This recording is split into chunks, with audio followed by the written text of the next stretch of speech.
Welcome back, everybody. You got Specs here, and today, after a little bit of a hiatus, we are back with UPDL Season 3. Normally, the Power Rankings videos would be up first. Unfortunately, I am very lazy, so I decided to do the Week 1 battles first, since, you know, it's been almost a whole week since those battles have finished up, and so yeah, I'm just gonna do those first. Power Rankings video is in progress. I am about halfway through with everyone as of current. Hopefully it'll be out sometime in the middle of next week, but I can't guarantee anything, so you know, you just got to be a little bit patient. Sorry about that.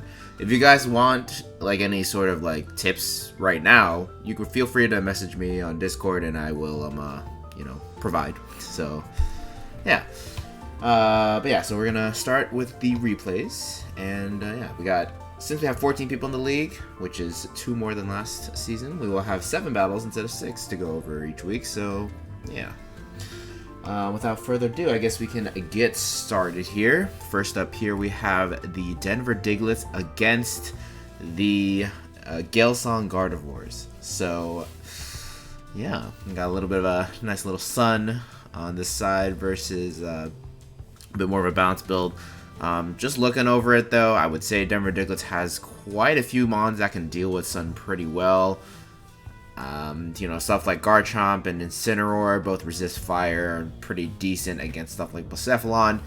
We got some flying types here that help deal with the Venusaur. So yeah, not looking too great. Since this is Mega Sceptile as well, Rotom Wash, not going to be super great here. It's still decent, don't get me wrong, because you can still Willow with stuff like Garchomp.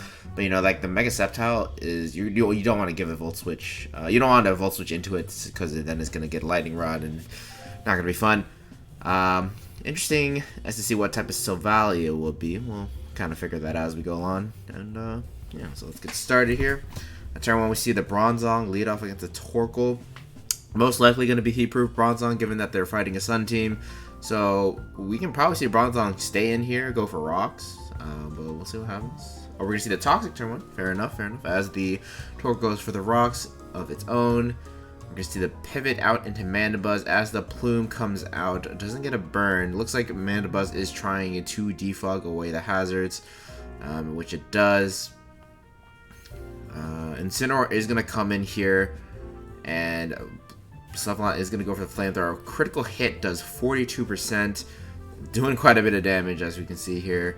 Blacephalon could definitely be Specs, but this could be like an offensive Incineroar, so we don't know it's Specs for now. But you know, Sun Boost to Flamethrower shouldn't.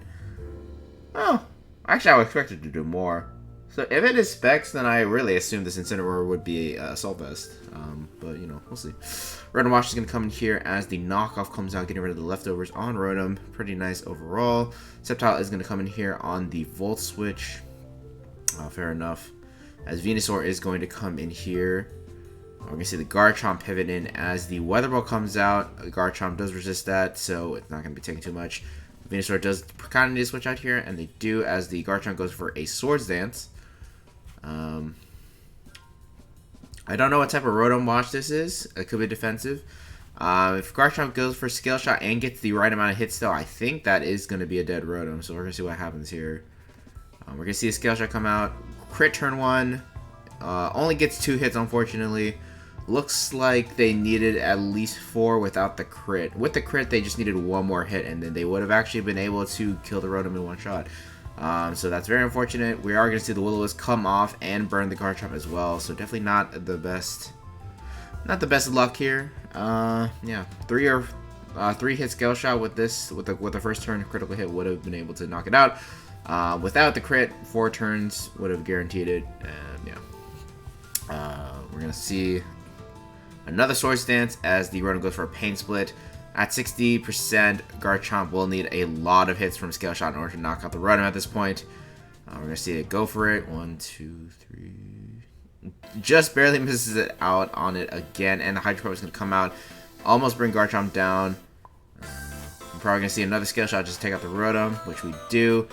While the Garchomp is very fast and has a good amount of attack boost, it is still burned. So Valley Ice is the mod of choice to come out here. We're gonna see the Scale Shot come out again, only getting 2 hits. If they got 5, if Denver Digletts got 5, that would have actually been a Desert Valley potentially. It looked like each one was doing about 20. So Bronzong's gonna come out here as the Crunch comes out. We're gonna see the Rocks get off here, and we're gonna see a Flame Charge, which is not gonna do anything to a Heat-Proof Bronzong as the Earthquake comes out. Interesting. Looks like we don't. I don't know if this Bronzong has Heavy Slam or not, but yeah, he's not revealing it. So I guess Silvally Ice is just going to. Well, okay, no, Silvally Ice doesn't take the kill. It goes for the Tailwind instead. Fair enough. Cephalon is going to come in here, takes the Rocks damage, so we know it's not Boots. Flamethrower is going to come out again. It's only doing 18%, so yeah. I actually don't even believe this is Specs anymore. This must be like max HP, max Bidef, Incineroar with AV if it is Specs with Cephalon though. Earthquake's going to come out, do a lot of damage to Torkoal. We're just going to probably see another Earthquake or knockoff to take it out. Fair enough. Venusaur is going to come in here. Mana Buzz is going to come out as a response as the Sludge Bomb comes out. Only does around 33%. Another Sludge Bomb comes out, no poison, and the Mana Buzz is going to roost off the damage. But if this Mana Buzz does get poisoned throughout this exchange, it's going to be a lot harder for it to 1v1 this Venusaur. Frankly, the Venusaur probably should have just go for a Growth if it had it, but, you know. Actually, yeah. Well, you'll know why it doesn't grow in a second. I am trying to talk as if I didn't watch these battles, but I definitely did. We're going to see the Dual Wing Blade come out as the Blacephalon switches in. Unfortunately, does not quite get the knockout. But Blacephalon is going to die after Rock, so this is the last time it's going to exist. And it is just going to go for the Mind Blow to take out something, and it does take out the Bronzong. Glade is going to come out against the Tornadus Therian. We're going to see an Air Slash miss as the Glade Mega goes for Triple Axle and takes out the Torn with a full hit Triple Axle. I don't know if Air Slash would have killed Glade, but it definitely would have gotten off a lot of damage here. We're gonna see Sceptile again. It's not Mega Evolving, and it's just gonna die to Triple Axle. I don't know. We're seeing a little bit of throwing, slight throwing. Triple Axle is gonna go off again. It gets all 3 hits again. As a Foul Blade comes out, it does a lot of damage to Glade, but if this Glade lands all 3 hits again, it's going to win, and it only gets 1 hit of Triple Axle as Foul Blade is going to take out the Glade. I don't know. At this point, if that is AV Incineroar, it probably takes an Earth Power from Venusaur, so it's going to be close. If that's even if Venusaur has it in the first place. Yeah, the Sludge Bomb is going to take out the Mana Buzz. We saw that. It was doing enough earlier. Incineroar is going to come out here. We see the Earth Power come out, and it is not even going to bring it down to like less than 10%. And Flare Blitz is going to knock out the Venusaur at the cost of Incineroar's life, due to the fact that if a Pokemon knocks out someone and knocks itself out at the same time, the person who used the move to knock itself out wins. So Denver Digletts is going to win with a 0-0. Yeah, that's right. No differential. But yeah, that does mean Moon has lost game the first week, and then Denver Digletts did win first week. So yeah, overall, I think both players played pretty well. I think there were a couple of turns where, well, yeah, there's just a couple turns where people are unlucky and things like that. So, you know, first off, like Garchomp not getting enough hits on the Rotom. We see, you know, stuff like Glade being able to dodge that Air Slash, stuff like that. Yeah, I think Moon got a little bit more luck. Although not getting Sludge Bomb poisons off Mana Buzz was pretty shitty. But honestly, I don't think that would have mattered too much towards the end of the game there. Yeah, it's, is what it is. Interesting. So a couple interesting turns did happen. Yeah, like Sceptile never Mega Evolved, and it would have been faster than the Glade if it did Mega. So I'm very confused as to why the Sceptile didn't go for the Mega Evolution there. But yeah, okay. That is first game. Let's move on to the second one. Next up we got. Oh god, who are these people?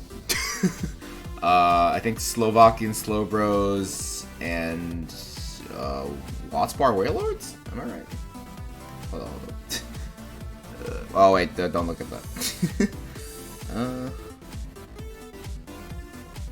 Watspar, okay, yeah, Watspar Wailords and Yeah, Slovakian. Okay, cool. I got it right. Yeah, as you can see, I'm not super comfortable with the new names yet, but you know, I hope they are having fun, and hope you guys are enjoying it so far.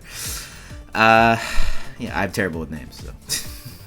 Anyway, so Slovakian Slowbros versus the Wuppertal Wailords. This team looks mad threatening over here. My man's got Kyurem, Melmetal, and Spectrier. Meanwhile, this is a lot more of a. This honestly looks like kind of like a. This still kind of looks like an OU team too. Like both. You know, I don't know. They got like the heat options. This kind of looks like a Natdex team if you don't have a Mega, right? Well, the Quags are kind of out of place there, but you know, you know. Anyway, let's get started here. Barbarical is going to lead off turn 1 against the Scizor lead. Scizor probably came out just because they didn't want to get 6-0 by a Kyurem turn 1. Fair enough. Anyway, Barbarical is going to go for the Shell Smash as the Scizor goes for a Swords Dance. Okay. We're going to see the Cross Shock come out. We're going to see Rocky Helmet Scizor. Very interesting. As another Swords Dance comes out, and the Bullet Punch is going to knock out the Barbarical. Don't think the crit mattered since it was at -1 and it is +4 Scizor. So.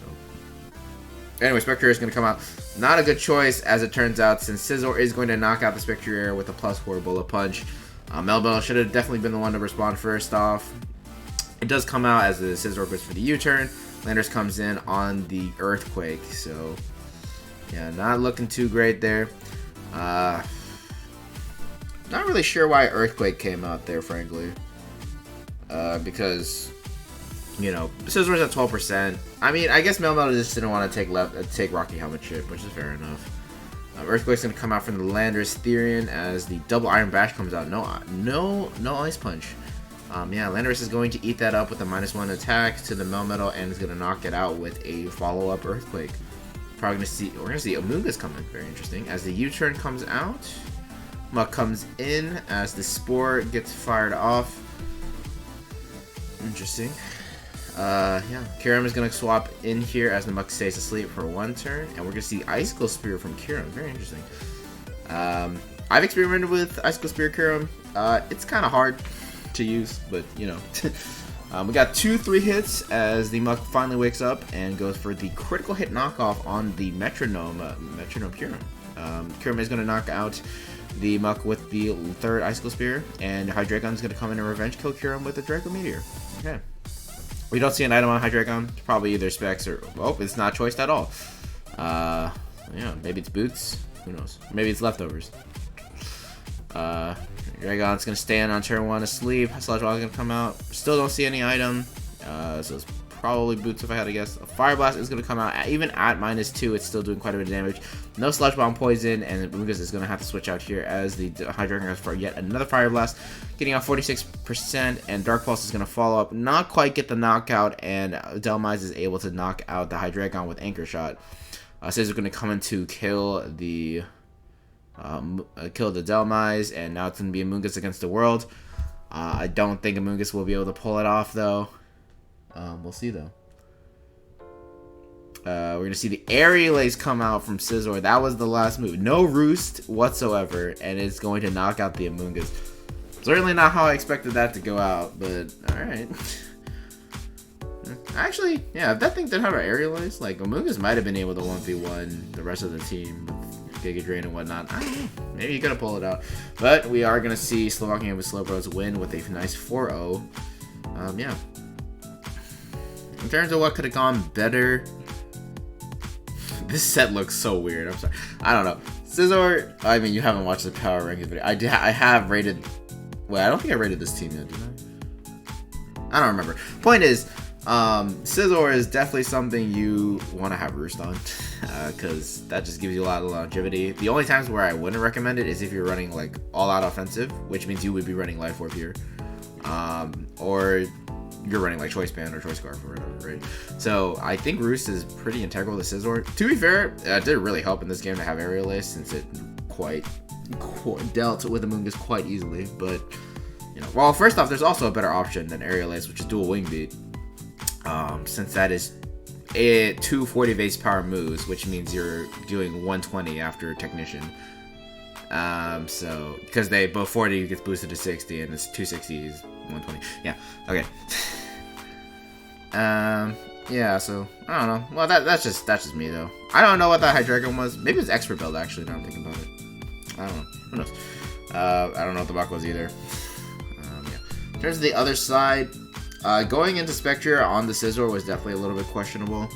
Because even if you did kill the Scizor, there's 2 dark types in the back.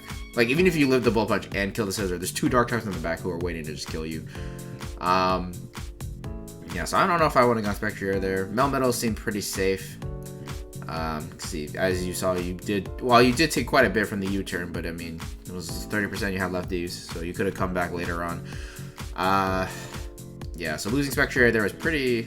Honestly, it wasn't too big considering, again, the amount of dark types that were here. But, yeah. Kyurem with Metronome and Icicle Spear. I'm not a fan.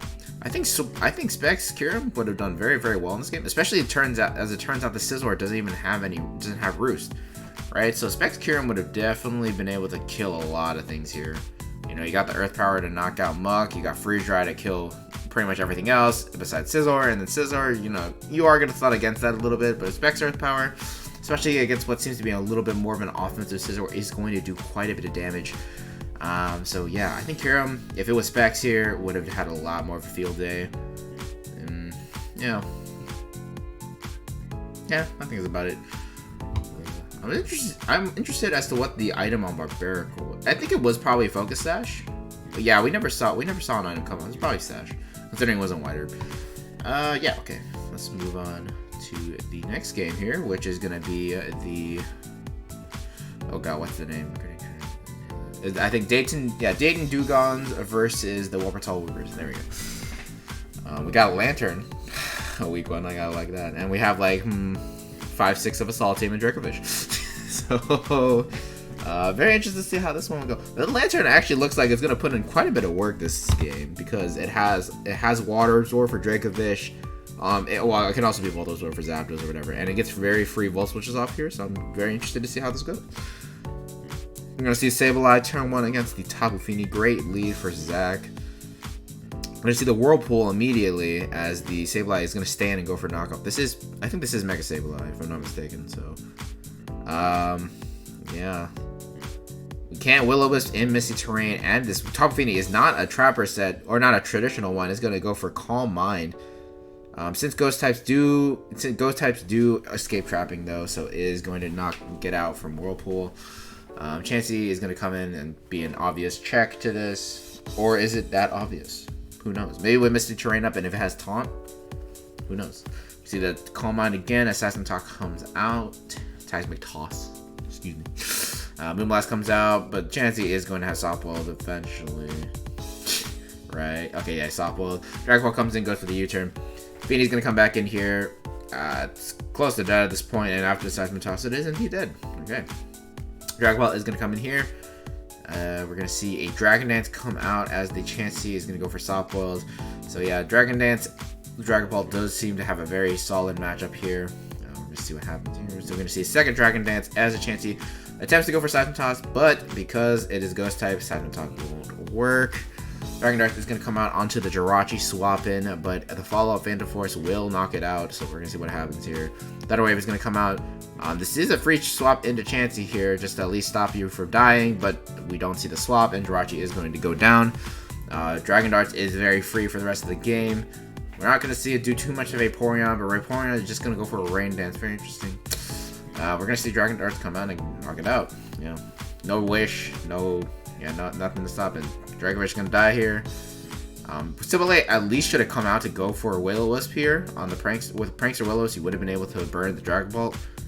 We don't see that. We're going to see Discharge come out. No Static, unfortunately. No Paralyze. No Paralysis. Whatever. I mean, it just... Yeah, whatever. And the Sableye chose the exact worst moment to click Mega Evolution, and this game is over. Huh. Yeah, the Chansey might have Toxic, but that's not going to save you. And... yeah, I don't know about this one. Zach played fine. I'm just... Well, this is a weird set. like running U-turn with Dragon Dance is kind of weird. But I mean, if you want to give like the notion that you're like choice banded or whatever, well, like just pretend you're not Dragon Dance and then pull it out later. So I mean, that is pretty cool. For Feeny, you know, I think Calm Mind just on its own would have been pretty fine here. Calm Mind, Draining Kiss, Scald Taunt is the traditional moveset for that. That worked great. I'm not too sure about the whole Whirlpool thing. The Whirlpool trapping set also works as well, which would be Whirlpool, Nature's Madness, Taunt, and Moonblast, or something like that. Either of those sets work, but you just needed to have Taunt. Of course, we never saw the last move of Mafini. It could have been Taunt, but like I think sticking to one of the other sets that I just mentioned would have been a lot more beneficial towards the team. But yeah. Anyway, besides Zach, I think Grinning Char definitely dropped the ball a little bit here. I don't know. He kind of just let Dragapult win. I'm gonna be honest, because well, first off, you know, clicking Seismitoss in against the Ghost type is already, you know, I mean, maybe you're new, so I won't judge you too harshly for that. But yeah, going for it a second time after the Chansey was about to lose, like, definitely. Well, I mean, I'm guessing Chansey just didn't have a way to touch Dragapult. His last move probably Teleport. Yeah, so there's that. As I said before, Sableye can Will-O-Wisp the Dragapult with Prankster, and that would ignore the speed boost that it had. Well, like, Will-O-Wisp will come out first, right? Because, you know, it's priority move, so it's +1. Whereas Dragapult, while it's fast, no priority. So, yeah. Vaporeon was able to live a Dragapult, was able to live that +2 Dragon Darts, but you went for the Rain Dance instead of trying to burn it or something like that. I'm assuming if you have Rain Dance, you're probably Rain Dance Rest with Hydration, which is a cool tech. But yeah, you needed to like burn that Dragapult or Toxic it, status it, something, you know. Dracovish obviously isn't going to live Dragon Dart, so that should have never come out until the very end. You know, now I'm not saying it's perfect, but with Jirachi and Chansey, you have technically a way to. It doesn't work technically speaking, but like you could like try to stall out Dragon Darts, and Phantom Forces, because you have that Dragon immunity and you have the Ghost immunity. So you know, for example, Jirachi comes in, Dragapult, you know, tries to go for Dragon Darts, but not going to do much, right? As they have to click Phantom Force to kill Jirachi. But you can go Chansey after you see the Phantom Force go off, because, you know, on the second turn, Phantom Force is going to come up, but Chansey's the normal type, so you still take the hit. And if Jirachi had Wish, maybe you could try to PP stall it. I really doubt it, because Dragapult probably was just going to go for like 5 more Dragon Dances, and then Dragon Darts would just be enough to kill something like Jirachi after, you know, even after at +6. Like, it's probably going to at least do a really solid chunk at Jirachi, if not kill it.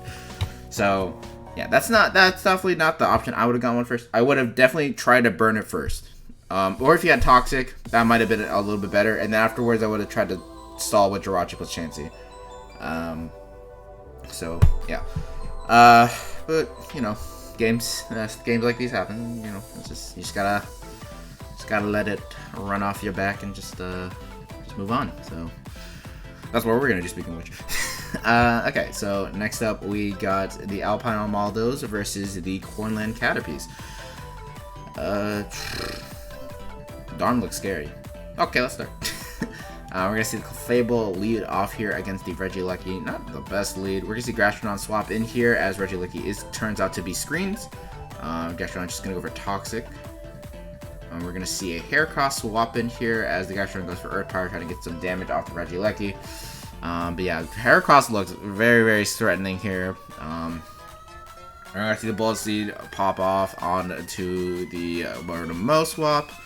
But yeah, at least with Rotom, if it has a Wisp here, it will be able to burn it. And then Heracross won't be as much of an issue. Unfortunately, we do see the miss, and Rotom is just gonna die. To be fair, Rotom would have died anyways, but yeah, Rotom would have died after the burn anyways. But not getting the burn there was pretty not fun, to say the least. Victini is going to come out here and go for the V-Crate, but it is not going to knock it out thanks to the screens. And Heracross is just going to go for a Rock Blast and take out the Victini. So yeah, Eve is definitely down here with the first couple turns. That Will-O-Wisp miss really did suck though. If they were able to get the burn, there was a lot of other options that were available for Eve, but yeah. gonna see the Cosmic Power on Clefable. As Gengar comes in, and Cobalion going to swap in on a Fear out of Sludge Wave, I'm assuming. Taunt is going to come out on the Cobalion, and we're going to see Lopunny come in here on the predicted Shadow Ball. A little bit risky there, considering this Gengar could have had Focus Blast and could have went for it on the Lopunny swap in. But, you know, it works out. We're going to see the Lopunny go for the Fake Out here. Judging the damage, judging based off the damage of Fake Out, it looks like Close Combat will knock out the Gengar. But we do see the Lopunny go for Acrobatics instead, and now the Gengar is trying to go for a Destiny Bond, trying to take something down with it. Cobalion is going to come in, try to stall out the Destiny Bonds a little bit. We're going to see a Shadow Ball do massive damage to Cobalion though. Destiny Ball comes out again as the Cobalion goes for Rocks. And Gastrodon is going to come in on a Shadow Ball. Yeah, so Eve is just trying to maneuver around, trying to get the Gengar killed very safely. Clefable is going to go for the... You know, we're going to see a Taunt, we're going to see Lopunny come in, and we're going to see the Sludge Wave come out, and a critical hit is going to knock out the Lopunny. Yeah, that critical hit definitely mattered. Lopunny doesn't have the greatest of bulk, but it would definitely take a non-choice Gengar Sludge Wave normally. I'd be interested in calculating that, but I'm too lazy, frankly, so just do that on your own. But yeah, that definitely really sucked. We're going to see the Gengar swap out. Interesting. You know, this was the perfect time to just Taunt or Destiny Bond here. Gengar is dead to Rocks. Well, you know what? He might have Defog and Run, so he can keep it for later. Who knows? Cosmic Power is going to come out from Clefable. We're going to see the Earthquake come out, and it is doing quite a bit of damage. And unfortunately, since there is no leftovers on this Clefable, it is not going to be able to take up the follow-up Earthquake, and it is going to go down. And so at this point, it's not looking too great for Eve. We're going to see the Earthquake come out on the Gastrodon, and it's just going to go for the Toxic. Yeah, not looking too great overall. Cobalion's gonna come in here, but it is a Scarfed Darmanitan, so... Alright, actually no, it might be it's definitely banded, because it did +1. It did 60% on +1 Clefable. Yeah, that's definitely banded. I guess this Cobalion must have just been slow. But yeah, overall, well, it was a 6-0, but definitely a little bit unlucky for Eve, as is kind of customary at this point, actually. But yeah, I guess there were a couple of errors that Eve did make, but at the same time, after, you know, missing Will-O-Wisp and getting crit with Sludge Wave on Lopunny, I can't really blame her for losing patience on that. Yeah, but the main thing here was really just Fake Out. After Fake Out in the close combat would be able to knock out Gengar, which would have prevented that critical Sludge Wave from happening in the first place. But yeah, instead she chose to go for Acrobatics, which wouldn't kill, since I mean, I'm assuming Acrobatics is for Mega Heracross, which, you know, is a decent enough tech. But you know, Acrobatics on Gengar is not going to be doing much at all. And surprisingly, close combat does do a lot to Gengar, because it is very frail, and close combat is, you know, 120 base power, with stab is 180, after the resist is 90. And keep in mind, Fake Out damage is 40 times 1.5 with stab, which is 60. So yeah, close combat did 1.5 times the amount of Fake Out, which after Gengar took almost half from Fake Out, it was definitely going to die to close combat. So yeah, close combat was also extremely free against his team in general. If you look at the resist, there are none. Heracross was going to die. Rocks weren't up at this point, but yeah, Heracross was going to die if it went into, even if it didn't die to close combat. You know, we still saw that Acrobatics was a thing, so it was still going to die afterwards. So, and 2 close combats would kill Heracross too. So yeah, this being banded Darm 2 meant that if this Regieleki, if Lopunny stayed alive throughout this game, it actually would have a solid chance of bringing it back even after the first couple turns of missing Will-O-Wisp on the Heracross and losing Victini as a result of that, trying to kill it. Yeah, I think Eve had a very solid chance of winning this game, but as long as she kept Lopunny. But once Lopunny was gone, it was very, very hard to make a comeback there, because I'm pretty sure that is banned Darm. And then yeah, so basically, okay, let me like show it. So yeah, here on this turn, right? So let's pretend the Gengar dies here, right? So because she went for close combat instead. I don't know what moves the Lopunny has. I'm assuming maybe it has U-turn on the last slot. If it does, you know, it can U-turn out on whatever. But yeah, so basically, so Dom can't come out because it's banded, right? So it's not going to be out without speed, and he will die to close combat. Rotom Heat, I guess, could be a swap in. Yeah, I don't know. Eve just needed Lopunny and Gastrodon toward the end of this game here. So Lopunny offensively, if it's spamming close combats, like there are basically only a couple bonds that can take one. Like I would assume like Rotom Heat and Swabird are like 3 hit KOs, but then everything else is either 1 shot or 2 shot, so they can't swap in, right? And so you would use Gastrodon and Clefable to like defensively check the rest of these things, and then just make sure to try to set up for a Lopunny win in the end game. So yeah, I think Eve definitely had a good shot, but unfortunately the close combat, the clicking acrobatics here instead of close combat was resulted in a lot of bad stuff happening. To be fair, Sludge Wave crit, absolutely terrible. You would have still had a Lopunny at the end of the day after the Sludge Wave, but yeah, that's really unfortunate. But yeah, I guess we're gonna move on to the next game. How many more games? Okay, so we have a couple left. We have three more. So yeah, next up we have the Driftveil Delibirds against the Narukami Ninetales. Yeah, so these are both very similar teams actually. So we have the Web Setter, we have Body Twins. Yeah, so these both look to be kind of like HO style teams. We have a little bit of Sun here, interesting enough, from Papua, so interested to see how that's going to work out, especially since there is no apparent Sun abuser, so we'll see. We're going to see the Garchomp lead off against the Ribombee.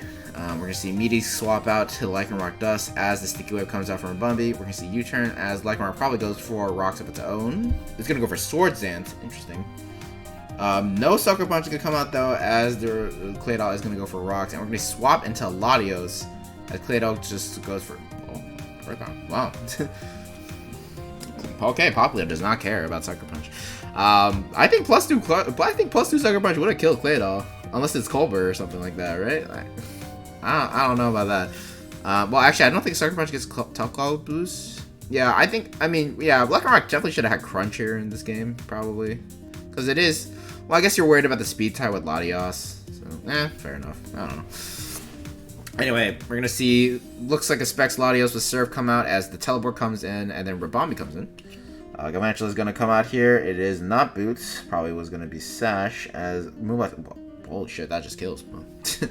Kartana is gonna come out here, and Moonblast is gonna come out, and it does a lot of damage. Sacred Sword is not doing anything at all.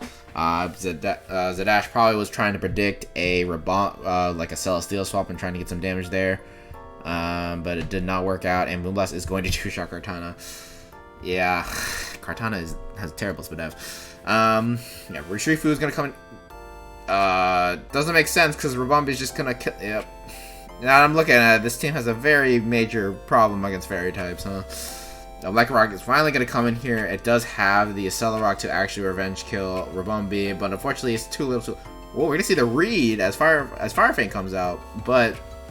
No, it would have missed, which really sucks. Sucker Punch has the follow-up, which is not going to do anything for you because, you know... yeah.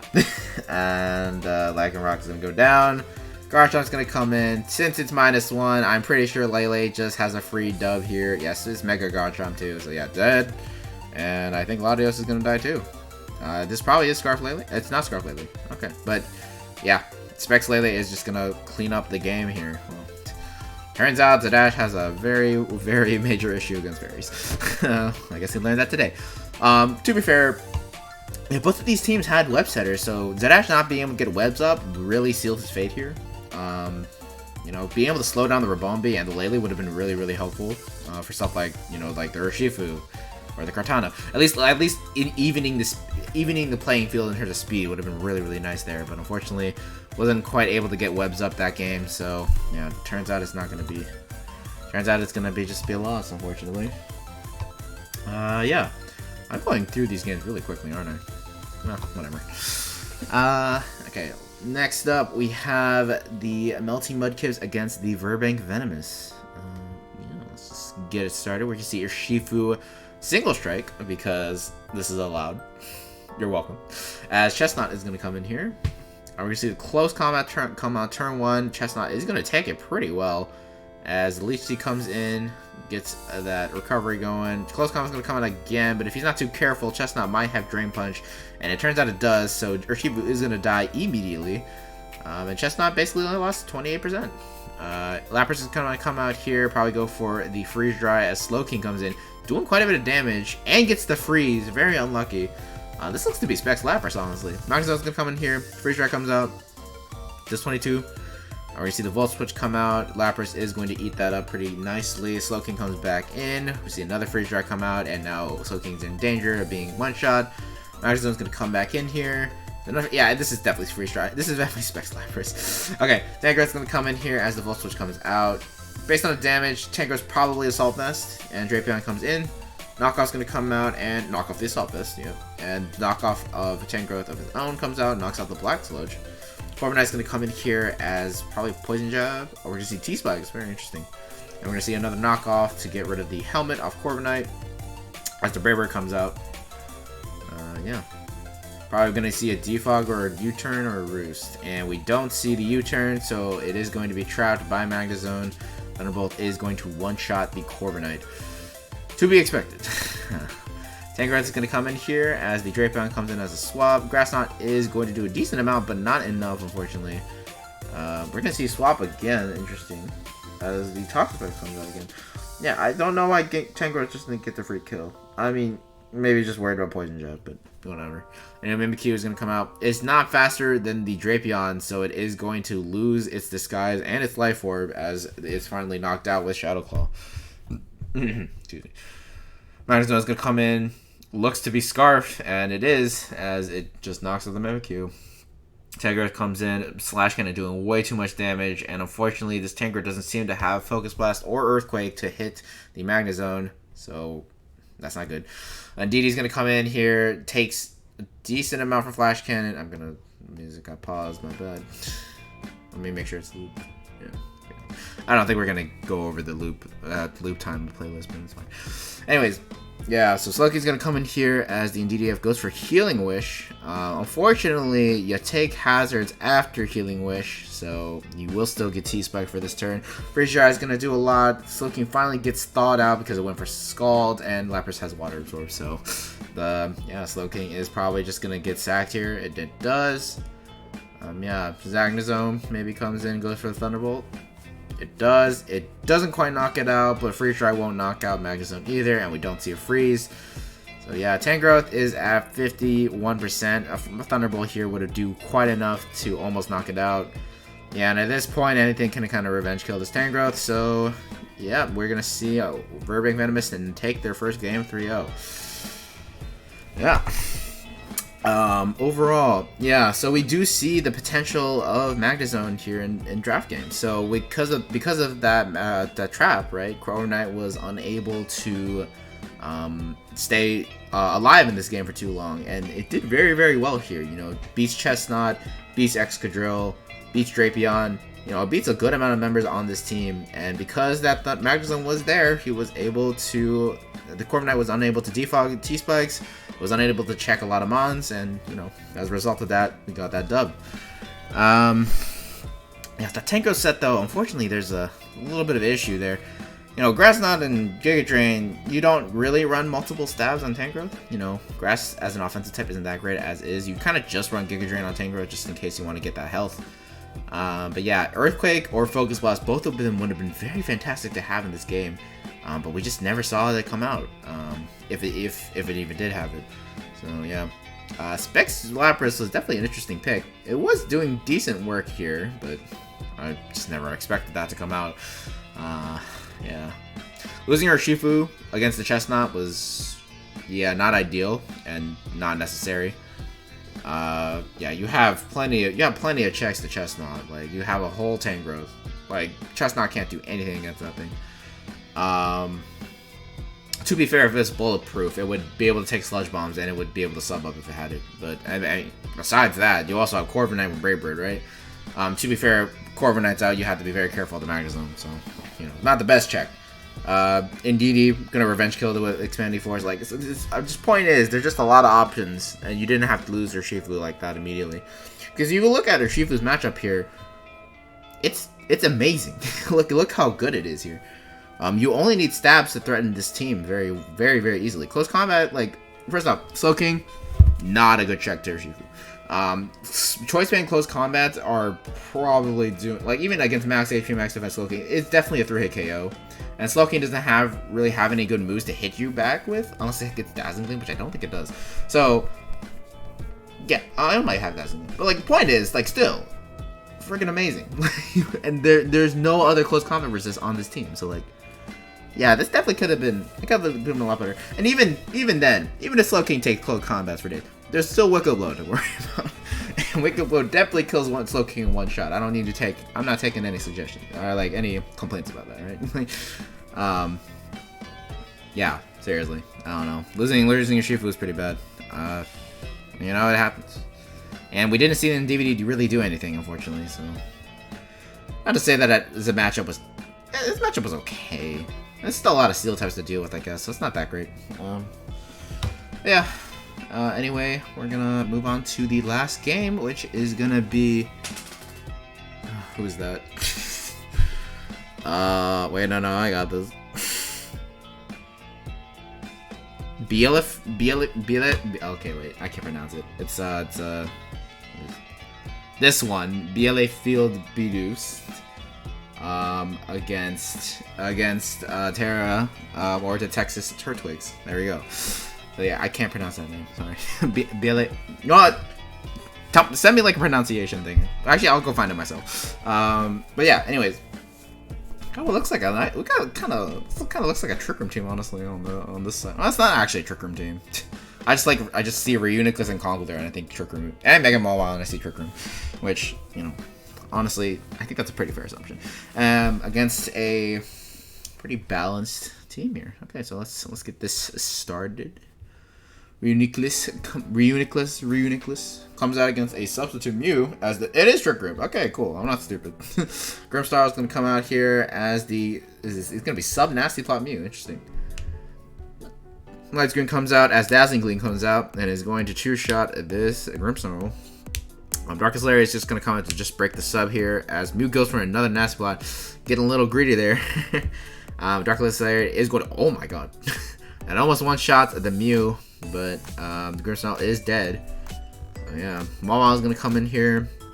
Go for the Sucker Punch in base form because why not? Zeraora is going to come in here. We're going to see a swap out into Orilla Boom here as the Plasma Fist comes out and does quite a bit of damage. Oh, I'm just kidding. It does nothing. What am I saying? It turns out to be Leftovers Orilla Boom. Interesting. You see the knockoff here. I don't know why this thing is still staying. Ooh. Yeah, Earthquake gets nerfed in terrain. So that was definitely a mistake. Yeah, high horsepower is the thing you want to go for. Which, from the looks of it, it looks like I want to have killed anyways. Since 50 base power Earthquake is not doing half to Zeraora, so yeah. But you know, high horsepower into Grassy Glide would have been able to knock it out, and Grassy Glide is priority in grassy terrain if you didn't know that. So yeah, yeah. Goes for another Earthquake, doesn't quite do enough. Doesn't quite do anything. Yeah, we're gonna see Brick Break. All right, we're gonna see a Brick Break to break the screen. I'm assuming, and not just to get the kill here, which. I don't know why you needed to break the screen here, because Light Screen was about to wear off after this turn, and Pinsir is a physical attacker, so you should have just gone for Double Edge or something. I guess they were trying to catch... Well, catch what? There's nothing to catch with Brick Break. I don't know. Yo, I don't know why it's Brick Break. I'm gonna be honest. But yeah, this should have just been a free Double Edge. If you wanted to predict the Mawile, I guess switch out. Because, like, frankly, Pinsir can't do much to that thing at all. Anyways, Congador's gonna come out here. Yeah, and he gets smacked by Double Edge immediately. Yeah, it's Flying type.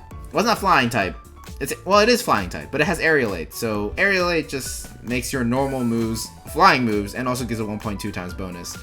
So yeah, don't fuck with Pinsir. Pinsir will take your lunch money. Exeter's gonna come out here, not doing too much as Reuniclus set us up another Trick Room. Quick Attack is gonna follow up and not quite kill.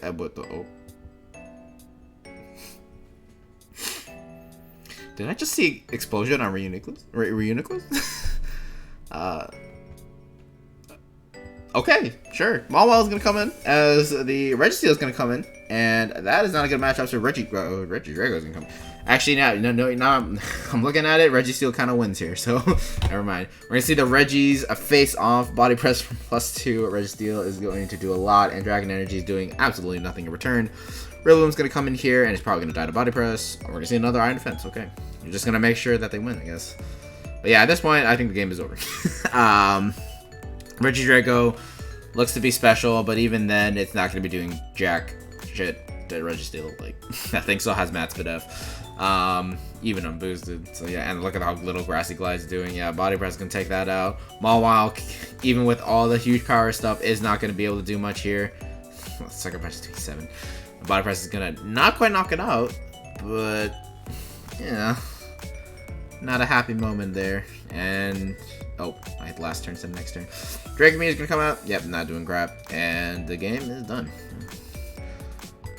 So definitely, I actually like that sub nasty plot stuff that was going on with the Mew. It's pretty interesting, but yeah, we only saw 3 months from Terra come out. Yeah, that's set. Very interesting.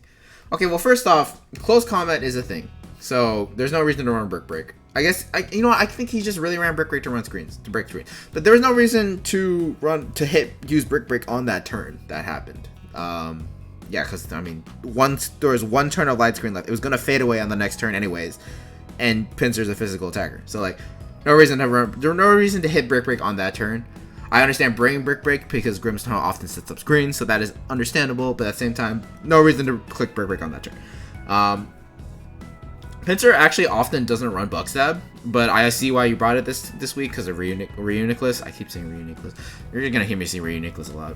Reuniclus. So I understand why bringing X's, why you brought X's here. Yeah, I think it just Swords Dance.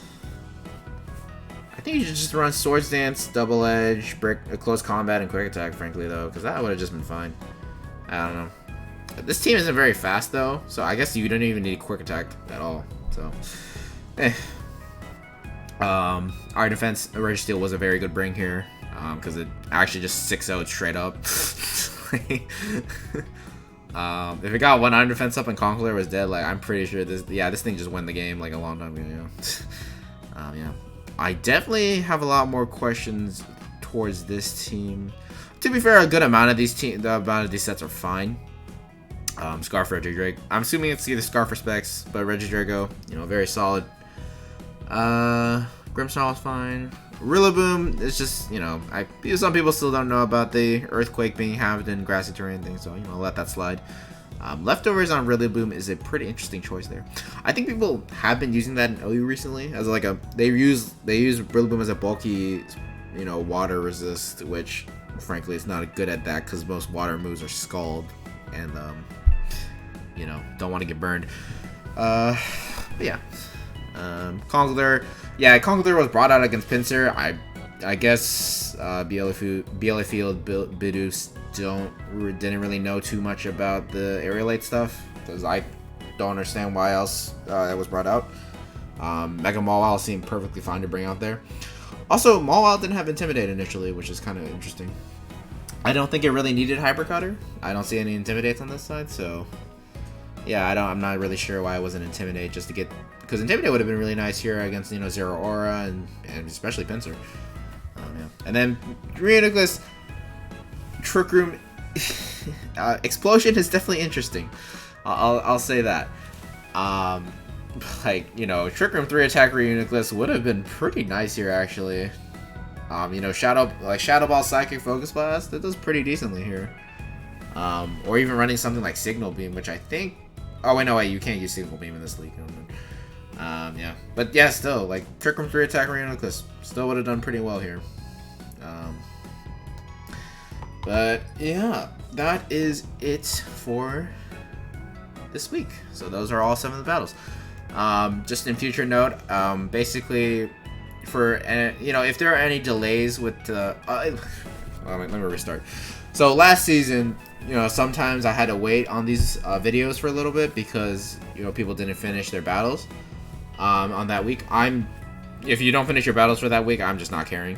Whenever I record, which will be a couple days after the weekends, usually, hopefully from now on, I'm just going to take the replays that I see. And if you didn't do your replays for that week, you didn't do your battle for that week, I'll just record that battle whenever it becomes available. So, in the next, like for example, let's say you didn't finish your week 3 battle in time for my recording, and then you finish it during week 4. So then I'll record it with week 4's battles. So that's basically the general gist. I'll start with those first, just so there's less confusion. And yeah, thank you guys for watching, and I will see you guys next time. Peace.